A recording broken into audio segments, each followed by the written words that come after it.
Oh, hi there, hello! Come check out our new show, And join us as we go. Galavanting. Greetings, fellow armchair Imagineers, Tiki here. And Blue Dragon 5. And we're recapping the midway point in ABC's musical comedy, Galavant. Previously on our recap, Tiki was skeptical of Galavant, but then on the third episode he turned around his attitude, and now on the fourth episode he's even more into it. There's cliffhangers afoot, and there's danger, and there's mystery, and blah blah blah blah blah, and I can't rhyme anymore. Wow. And I liked it a lot as well as he did. Okay, I'm just gonna make these intros now, just like improvise singing and just see how far I can take it. Because that's comedy gold. It's comedy gold, yes it is. Okay. Yeah, yes, that is, thank you, BlueDragonFive. That is the name of the episode, Comedy Gold! Yes. So I think it's safe to say that this is probably both of our favorite episodes so far. It's a really good one. I don't know, I really thought I'm going to wait a little while before I pick favorites, but it was... Fair enough. It's probably my favorite. I mean, the last three have been really good. Yeah, really. Yeah, it's like the only episode that was even kind of slightly off, I think, was a pilot. But yeah, as we've said before, it's just got a little bit of pilotitis. It's trying to establish a lot of stuff. I don't think characters get as much screen time as they'll get later on. As I talked about, I think Sid was kind of in the background for the first two episodes. So this episode, actually, one of the things I really like about it is it really does go a long way towards kind of establishing Isabella's character even more, and especially the kind of dynamic that Galavant and Isabella have. Yeah.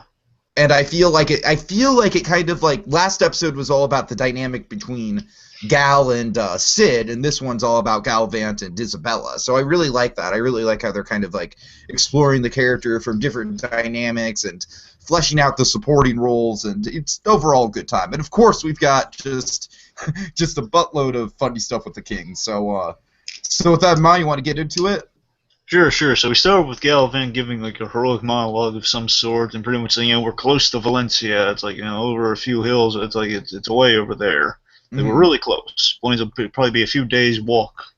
Then Isabella pretty much says, okay, listen, if we go down this path you want us to go down, it's full of robbers and bandits. Oh, I can fight them off because I'm Galavant. I'm the hero. Says, well, the hero ate all the raisins in the trail mix. Heroes get the raisins.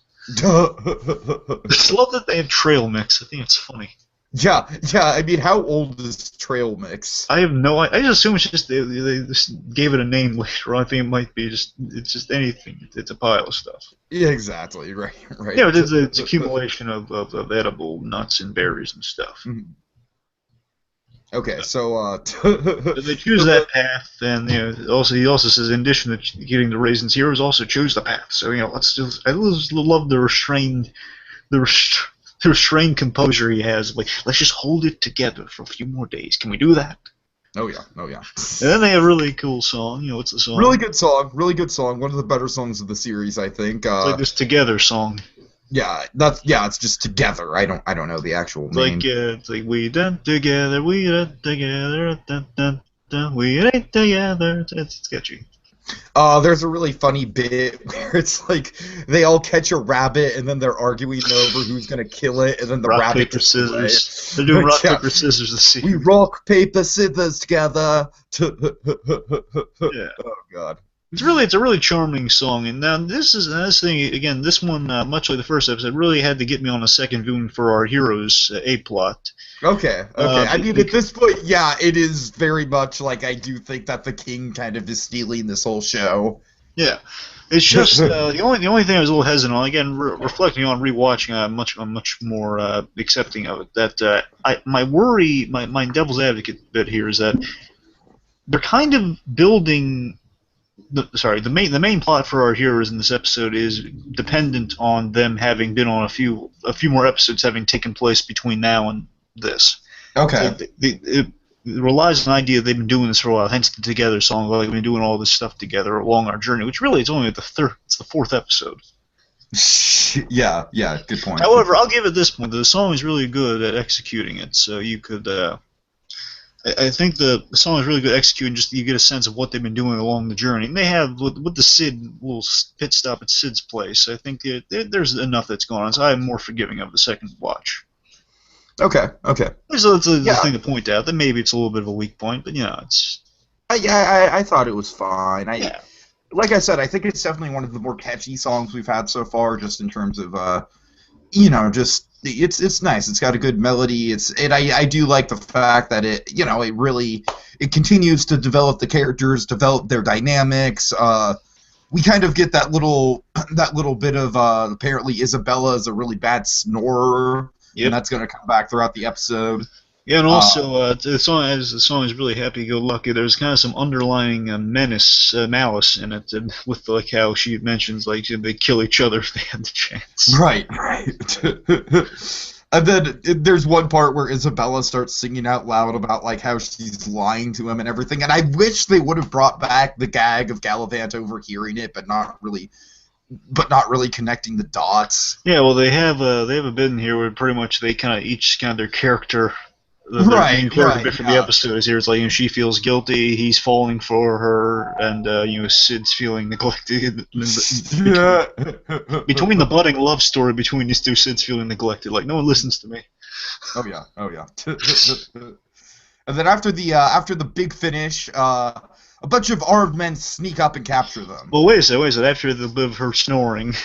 Yeah. After the bit of her snoring, they basically have a little battle about who gets the solo at the end. So again, some more musical. Oh yeah, right. Yeah. Anyways, what happens? Well, then after the big solo, after the Galavant have a line like, "I always get the big finish." Yeah, like the big solo finish. Yeah. Like I said, he's everyone's kidnapped, everyone's captured by what we come to find out to be pirates, and we get the title. And then so meanwhile we have Madalena. She's beckoning the jester, to have some after hours fun time. Some happy time. Yes, some happy time. And I love this little bit with the king and Gareth. The king and Gareth. And the king calls him a joker, and Gareth is just like, well, he's actually a jester, sir. I know, and I'm calling him... I know, but I'm calling him a joker as an insult. Like a clown. Like calling him a clown, but people like clowns. Gareth, let me vent, would you? It's really these two are great together. Really, again, Tim Munson, he's great, and also again Vinnie Jones, so really good. Oh, absolutely. As always, Rich, I love the idea that the king is just so neurotic in this little conversation they have. He feels like no, it's just like maybe she liked me if I was funny. He's so neurotic, looking for a way to save this marriage. And he's just thinking. He's just trying to vent and it's not going well. He's just okay. Well, you know what? He's funny. That's why she likes him.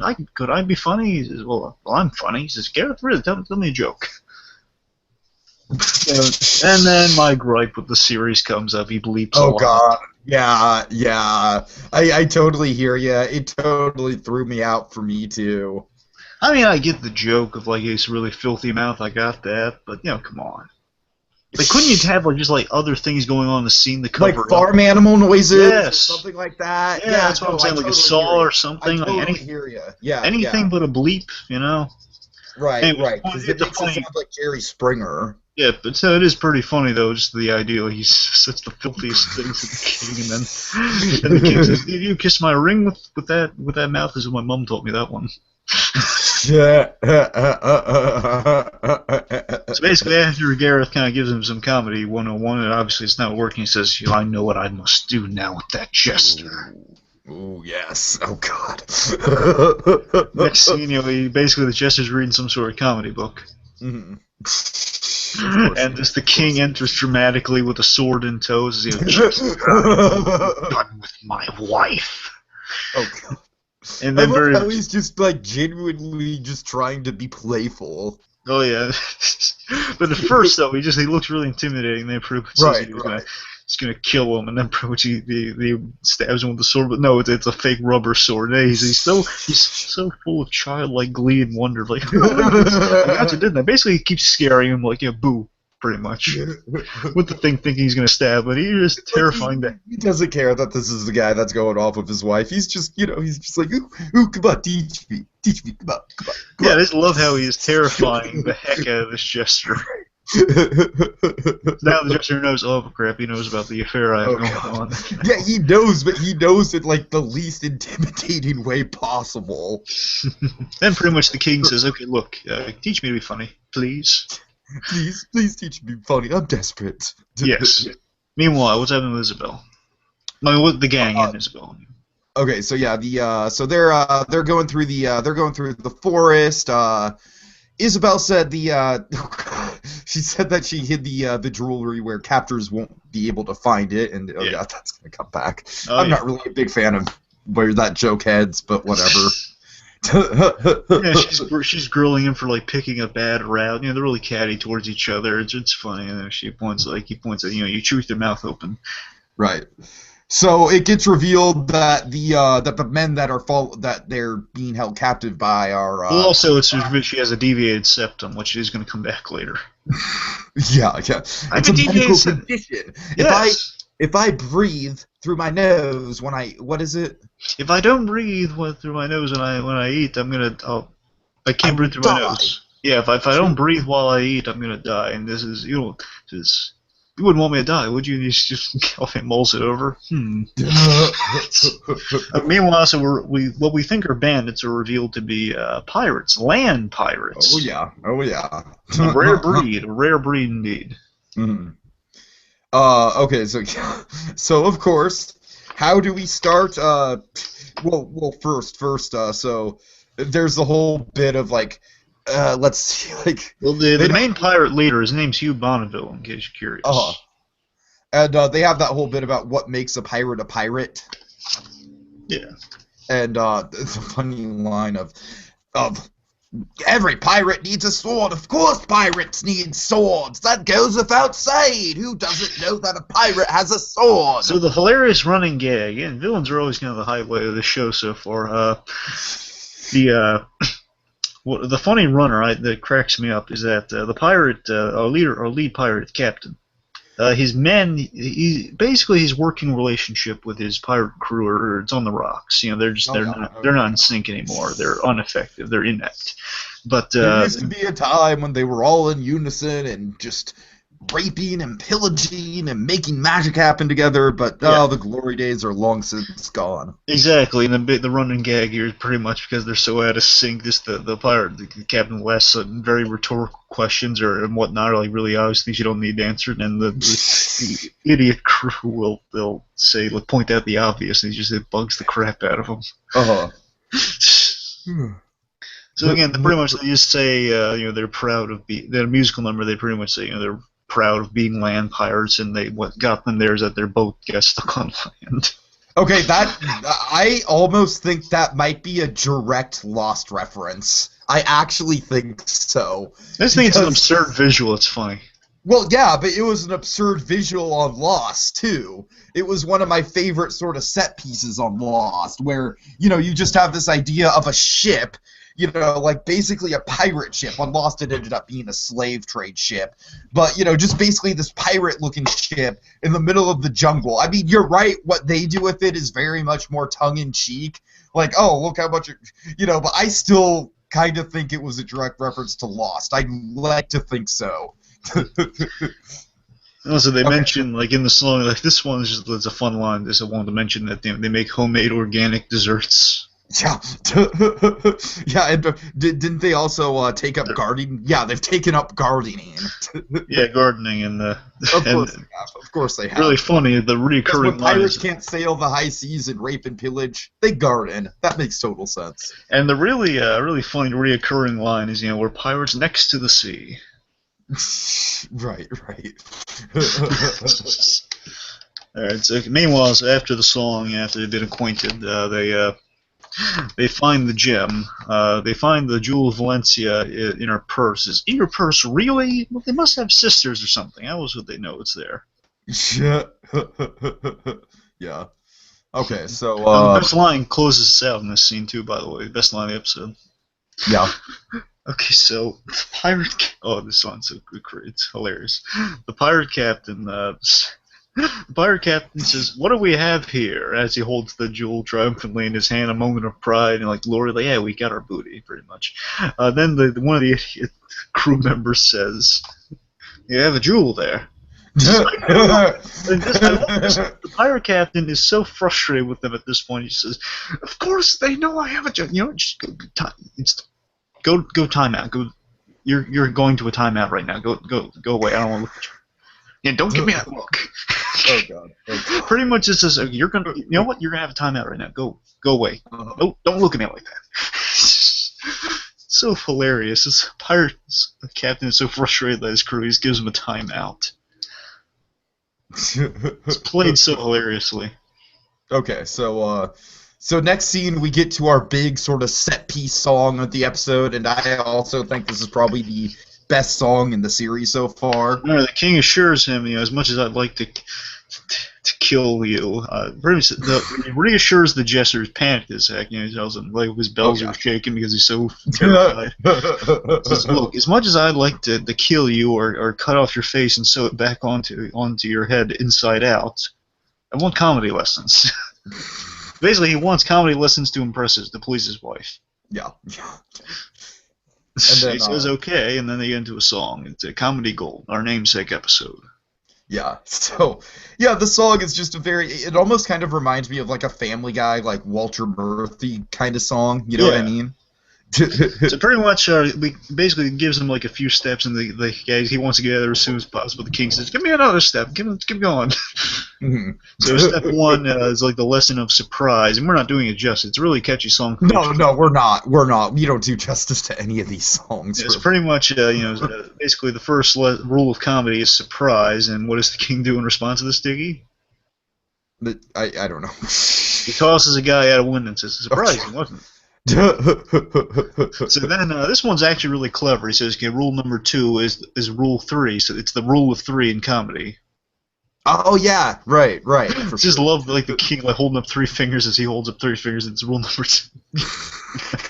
Yeah. So the point is like you have like a priest, a rabbi, and whatever. Like your rule of 3 in your joke format. Exactly. Then pretty much rule number 3 is a bunch of rules real quick. Pretty much says, there's props, there's physical humor, there's observational. The observational guy cracks me up. The king's next to one of these guys, and like, what is it, the stockade? Like the hands and the head and the little wooden thing? Yeah. Just the king, again, Timothy O'Munson, he's trying so hard. He genuinely wants to be funny. He is not saying this out of malice at all. Yes, he's seriously trying it. The delivery on this hilarious. He says, "You ever just observational humor?" He says, "You ever notice that lepers are always losing pieces of themselves?" Yeah, that's kind of the condition. And then after that, then they go into what I call kind of the Vegas showgirl bit, or pretty much like kind of almost like a make 'em laugh from Sing in the Rain, almost. Right, yeah. Like kind of like they're kicking their feet up, like working in unison. Comedy gold, comedy gold. It's real catchy. That's comedy gold. That's comedy gold. And then pretty much the last lesson is like, and when you're desperate, use a pie in the face. And then what happens? I don't know. He holds the pie. It looks like he's about to pie the king, and then the king's daughter gets like this look of like, he says, "I dare you." I'm sorry. I don't have much written down for this. I'm just saying, this one was the memorable thing in the song. It was about the pie in the face. Is "I dare." He just gives it a look of absolute hate, and like he remembers like he slept with my wife, and he says, "I dare you." And then he throws the pie away, like, "Nope, never mind." Then they finish the song. It's really nice. The ending bit's really funny. He says, He says, "Okay, well now with these lessons of comedy, I'm going to please my wife as you have." And then he just takes a moment to pause, and he realizes we have a strange relationship. Right. That cracks me up. So I love the idea that the king's sincerity, he actually Again, through song, as we just saw, the king through his sincere method, he is developing a genuine bond with this guy. Exactly. Over such a ridiculous way of bonding over each other. You slept with my wife. Oh man, it's ridiculous. And we have a strange relationship. Really hilarious. The king's trying to make friends, and that's sweet to me. It's like a classy version of that crappy Other Woman movie that came out this year. You mean Gotham? Oh God. Oh God. No. Let's keep the bad show out of the good show. Okay. Meanwhile, pirates. Pirates! Yay! So they're literally eating Sid's hairstyling products. And Sid, he's just like, I wouldn't eat that. I use that to comb my hair. They just can keep on eating, and basically in this moment, the gang, they kind of realize that the pirates are truly inept after they lose the key to their own treasure chest.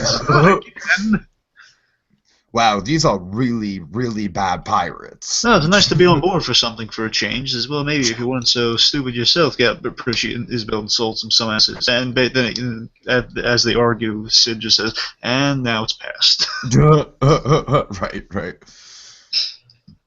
So then, pirate captain is going over there, and he wants to have some words with Galavant, and Percy says, well, come on. And Galavant's obviously tied. His wrists and legs are tied together, so he can't move. He says, oh, right. And then the pirate captain is so inept, so rusty right now, that he can't even cut the rope with a sword. Oh, God. So he has to gnaw it, and that doesn't work, and he calls all the men over, and presumably, eventually it worked.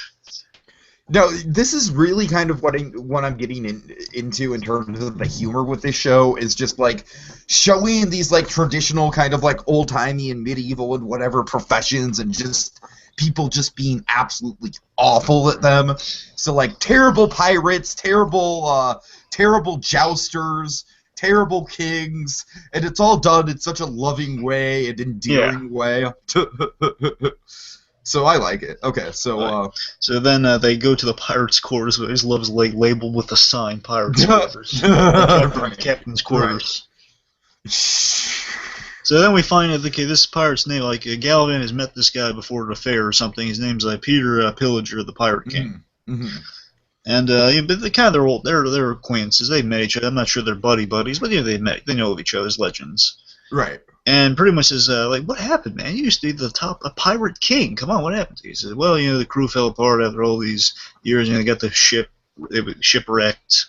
Then we disagree a lot. About who got the booty. Yeah. Oh, it's my booty. It's my booty. It all became about the booty. Yes, and then pretty much just, because of this, all the disagreements, they just became too inept to work with. Makes sense. It really does. Then he pretty much offers them like an A and B option. Says, okay, well, let me make you a deal. A, here's what's gonna happen. Either A, we kill you guys, then we take all your possessions, including your girl supplies. Why do you want the girl supplies? Or option B, you join me because you're a good man. You're really good at your job and stuff and whatnot. Says you join my crew, and I let them go, including the mouth breather. This really gets under Galavant's skin. Well, I think it's more of a ploy, but I think genuinely, yeah, probably to some extent, yeah. Yeah. Basically, you're right. It also is probably a ploy at the same time, yeah. However, I do like, again, I love the learning Galavant, so I'm gonna assume like he's just playing Galavant like a real guy a lot of the time, like when he just mentions like the Yo Mama jokes, they're a little childish, don't you think? So Galavant's that kind of guy is gonna point out like, look, I've learned a little, so let's get past like kind of stereotypes here. Come on. Exactly. So pretty much, as he calls her mouth breathers, is well, I hate to be a stickler for this. Love the mundanity of the chat to this part. The dialogue back and forth is really great. Saying, well, technically, the mouth breather's not actually accurate. She's got an Indian septum, so she literally can't breathe when she eats. So it's really. It's a little complicated. What's complicated? It's a really simple solution. Just put. So the captain walks him through the process. Open mouth, put food in, chew. Says, well, no. Then I love that he just says again. I hate to be a stickler for this, but it's medical. She cannot close her mouth and breathe at the same time. So she has to have it open. And pretty much he just says, And actually, I've been kind of noticing it lately when she goes to sleep and I hear the snoring and whatnot. I go and say, just then the captain says, "Dude, you're making me uncomfortable." Really, really funny. And then pretty much he says, "Okay, so okay, enough with this. So you're gonna pick me or the mouth breather?" He says, "Do not call her a mouth breather again. Say it one more time." He says, "Mouth." And then Hellman's so slick and so sly. This guy, he stole the guy's sword and cut that. He stole the guy's sword. Yeah. And I love how the guy pulls out, like, what's he pull out? Like, just a tiny little, like, weed or something. Like a little bit of chopped rope or whatever. Right. Oh, yeah, the chopped rope. Right. It's really, it's just really, again, really sly. And he just, the best line, too, he says, one of the best lines, he says, "Well, how did you do that?" And he says, I'm not just the guy who eats the raisins. Oh. I keep telling everyone I'm not just the guy that eats the raisins. So again, Galavant's learning. He's really cool. He's good at his job. Really good. I love smart Galavant moments. Those are nice. Oh yeah. Meanwhile, what's happening next? Well, do we get with the king? Oh, are you sure we go back to the king? I'm sure with the king right now. We don't go to them yet. That's later. Oh, okay. I'm sorry. Okay. So, oh god. Chef out. So the queen, Chef brings the queen to view whatever the king's got up his sleeves. Is rhetorical. Chef out. Oh man, and she is just not having any of this. He is just like, the king is so pleasant. That's the thing. The king is just going out of his way to be pleasant about everything. And this woman is just so cold about everything, and I love the juxtaposition it sets up there. Oh yeah. So why did the king order her there, Tiki? What? Why did the king order her there? Because he's about to do a comedy routine, of course.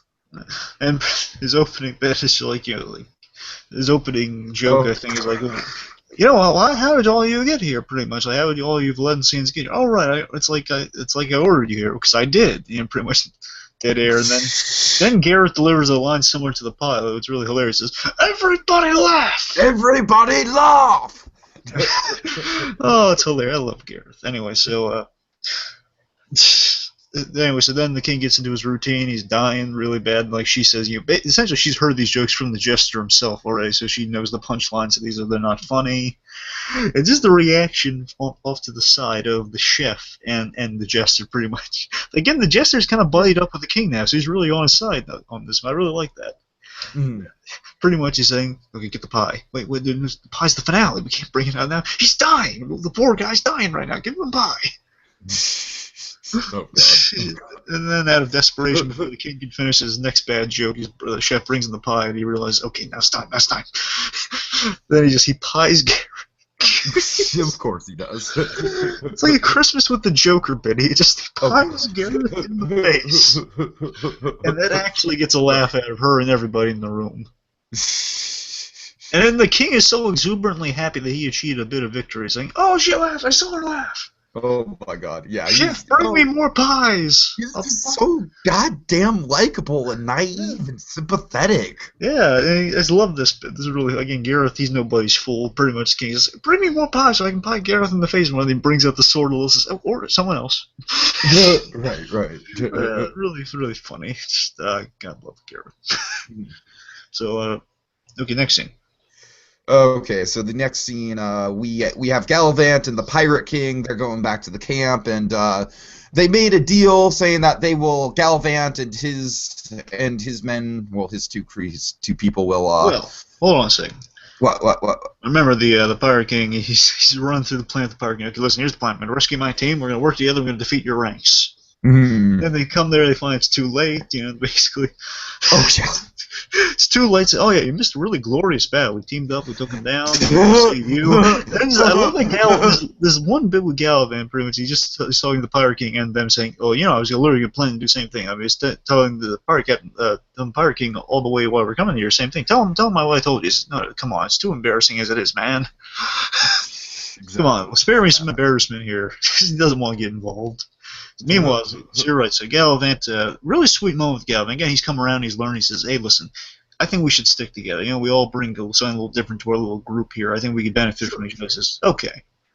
So then Galavant makes a really smart offer here. He says, okay, listen, we could take all the stuff you guys have right now, like leave you high and dry here, or we work together. You know, we get your ship back in the water, and you give us a ride to Valencia. What do you say?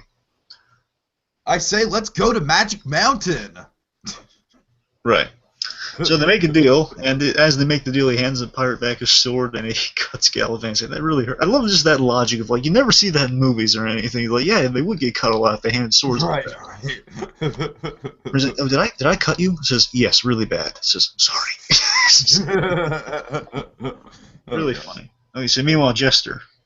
Okay. Oh God. So this is really where Madalena really turns into the villain of the series, I think. Right. Yeah. So the Jester, he's trying to sneak out, and Madalena stops him, and oh yeah, she's wanting some more fun time, but the Jester, he's growing a consciousness. He says that he can't do it anymore, that the king's getting suspicious. Well, it's a bit of two things, I think. Okay. I think obviously it's out of fear because I don't want to cheat. Of course, yeah. But I think actually the way they're selling it to me, at least in the delivery I gathered, was I think he says he feels guilty, and I think he's. I do think that is kind of genuine. I think it's genuine guilt in that he has kind of befriended the king because the king didn't kill him when he could have, and I like that. There's a friendship developing, especially with the next line by the king. But so the point is, he's he's developing genuine guilt, and the queen says, "Okay, well, off to the dungeon." Calls the guards in, send them to the dungeon. I want the mice in it. But don't send me like this. I'm still wearing gang colors. Gang colors. Okay. So then the king. I hope Weird Al is a gangster in a dungeon. There's a chance of that, but I'm not going to get. Anyway, so. The point is, then the king comes in and says, "Hey, have you seen Steve anywhere?" I says, "Steve." Yeah, Steve I love this. Yeah, Steve the Jester. I think his last name is Mackenzie. He knows his last name too. Oh, I forgot. Yeah, Mackenzie. Yeah, Steve Mackenzie. Again, I think it's so sweet and endearing. He befriended. It's an odd relationship, but he befriended the Jester. Right. Oh God. And then, of course, she sent it to the dungeon. And the king doesn't even know who's in his own dungeon. That's sad. Yeah. So pretty much then he's like giving her a bunch of bad jokes, and it's just dreading it. He says, like one of the funny one. Actually, he did say one really funny one. He says, "What's a gnat in what do you get when you cross a gnat with a knight? A gnat in shining armor." Oh God. And the Punch has a bunch of jokes that she's dreading and says, "Oh, stop talking." But I love talking to you. Yeah. Really sweet. Meanwhile, what's happening with our pirates? Okay, so this is kind of like our big cliffhanger of the episode. Well, first of all, we see Galavant, Isabella, and Sid. They're helping the pirates get their ship up. Together reprise. Oh yeah. Right. And then, so then they're setting sail. Yay! Remember the maggots bit. Oh, what's the maggots bit? I'm sorry. The maggots bit is before they get the ship up and running again. He's talking to his pirate crew, and they get a little bit of bonding from them, pretty much saying, "Okay, maggots, get to work." Pretty much. What's wrong?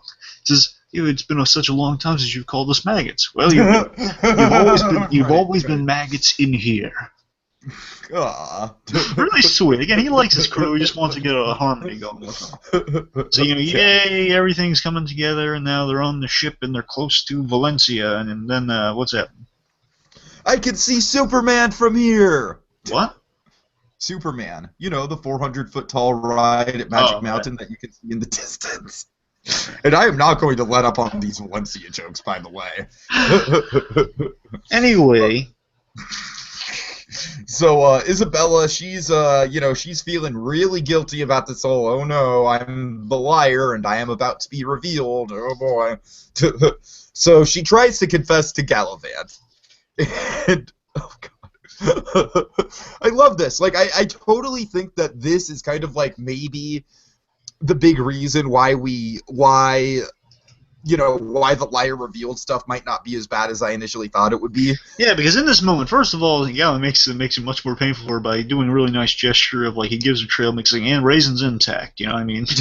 Also, I just want to let you know I don't mind the whole mouth breathing thing. I mean, it's a little gross to me, but, I respect it. Yeah, but I just think that this scene is it's almost like a parody of a liar revealed scene. Yeah, that's the thing. That's why I have hope that's going to be okay. Yeah, exactly. So, oh god. So Isabella, she's just like, she's laying her heart out. She's telling him everything about her double dealing and stuff. And then what's Galavant's reaction? He's looking heroically off to the side. I knew they were doing this the minute it started panning towards her. By the way, right. The minute he was off the screen, I knew this was something like this was going to happen. So Galavant, he's looking heroically off in the distance, like on the pirate net or whatever. He's just looking, and as he's next to her or something, he just didn't hear her at all, and he says, "I'm sorry, I didn't hear you." Sometimes I don't listen. But I love this moment too. He says, "Well, but I'm trying to get over that. I'm sorry." You were saying?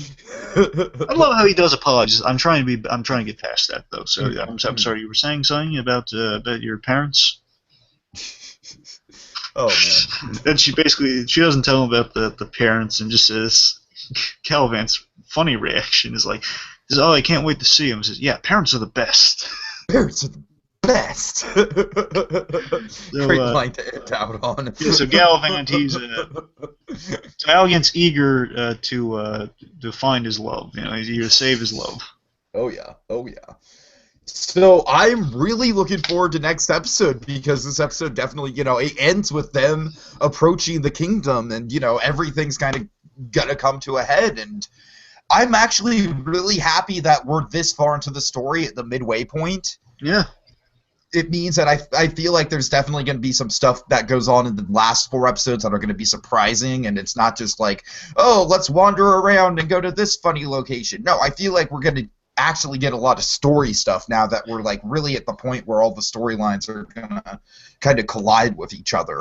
Yeah, I'm just really hoping they don't delay them getting to Valencia anymore, because I think now they're literally on course for it. How can they? If they did, I'd be very annoyed. Unless they made like a big joke about it, you know what I mean? So the only thing I can figure on, because I've just seen this in the promo, mind you, like our next guest stars are Weird Al Yankovic and Ricky Gervais. Now, my assumption is that if they were to delay it at all, and this could just be the B story we would regularly get, so I can't even say they're going to delay it. It looks like King Richard and Gareth are talking to Ricky Gervais, so I think maybe if they were doing anything, so I'm saying perhaps we have like a whole King episode before we get them in the second half of what we're getting next week. Oh, okay. So you're saying that maybe I don't know if they do that, considering the series is called Galavant. That's true. I mean, the thing, maybe we'll get more. I mean, don't get me wrong, man. Don't get me wrong. I would love a full episode of The King. I would love that more than anything. Well, I'm saying, what if they did this? Like, what if The King was it was a King episode, but then at the end, then Galavant got there, then you just would end on like a cliffhanger. But I guess that makes sense. Yeah.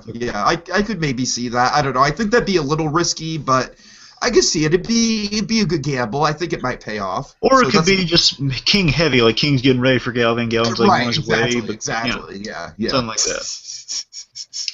Anyway, the point is, like Nick said, we don't know exactly where we're getting, but it could be good. And hopefully, they will be there, not just delayed. And of course, like now, I am into the show now. I'm not just watching it out of obligation, because I told you I would. But now that I'm into the show, I am very much like, oh my god, I am so excited for Weird Al. Because Weird Al was the reason I watched the show in the first place, and I cannot wait to see what he brings to the table here. So, anything else about this particular episode? Again, it was good. The King, again, Galavant learning a lesson, being really competent in the episode was good. Mm-hmm. The song, the music was really good in this episode. More I'm thinking about it, more I'm really more good for I'm thinking a lot of good stuff in this episode. Again, it's Gareth was on point as always. He got pied in the face. That was awesome. And even the King just forming these genuine attachments to being so genuine as he usually is. It just seeing him like genuinely try and kind of sadly fail. We want to root for the King, and it's a good dynamic got going on there. Oh yeah. So it was the comedy gold segment was the best part of the episode. So I mean, it was worth being called the episode, comedy gold. Absolutely. Anyways, it was overall really good episode, really funny, and makes me eager to see the next one. Yeah, I definitely think this was a good ending to I think it was a good kind of halfway point in the series.